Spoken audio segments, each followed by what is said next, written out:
Well, everyone, it's time for us to go and take a look at some of the iPhones with the best battery life out there as of right now. Now, these are going to be quite obvious because some of the more recent iPhones that have ever came out are going to have the best battery lives. But starting off, quite clearly, the iPhone 14 Plus probably has the best battery life on any iPhone right now. Apple has stated it, many battery tests have stated it as well. It's quite clear, if you're trying to get the best iPhone with the best battery life, this is probably the best way to go. It's not the best iPhone, but if you're trying to get the best battery life on any iPhone right now, this is really your only option. You're getting a massive size battery, but also because you're getting a screen and a display that doesn't have a 120Hz panel, you're actually going to start saving a little bit more battery life technically if you go for something like an iPhone 14 Plus over the iPhone 14 Pro Max. Although the 14 Pro Max has a really good battery life as well, the 14 Plus is probably going to be the best bet. And if you're trying to get the best battery life on any iPhone right now, that is probably the better way to go. Now, another iPhone out there, which I just mentioned, is the iPhone 14 Pro Max. This is an iPhone that I think is going to be here for many years to come.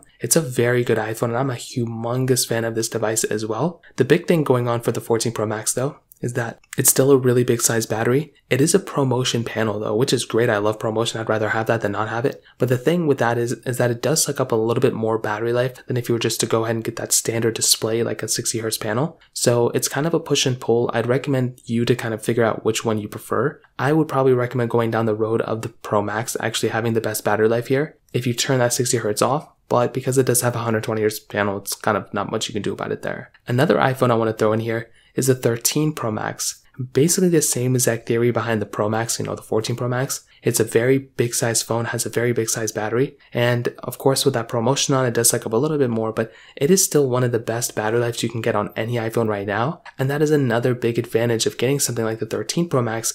Because that iPhone has such a massive size battery, you're able to go ahead and charge up this phone. And you can also go ahead and just use it as you normally would. And it's still a major flagship that came out barely even 2 years ago. I want to throw in another smaller phone in here though, the 14 Pro. This iPhone as well as the iPhone 14, these have some of the best battery lives you'd ever get on basically any iPhone right now. For the size of this phone, it's really, really awesome to see how big of an impact this type of battery life has on a device like this, because it's not really like the biggest size battery of all time, but you're still able to get really good battery life from that type of device, which I think is beautiful. So at the end of the day, I definitely do think the iPhone 14 Pros, any of the iPhone 14s have the best battery life, but those are some of the best battery lives I would probably say on any iPhone right now. If you have any other thoughts or questions, let me know in the comment section below. Hit the like button, that would mean so much, but definitely hit that subscribe button. More importantly than everything else, I love every single one of you guys. Hopefully I'll catch you guys in the next video. Peace out, till then.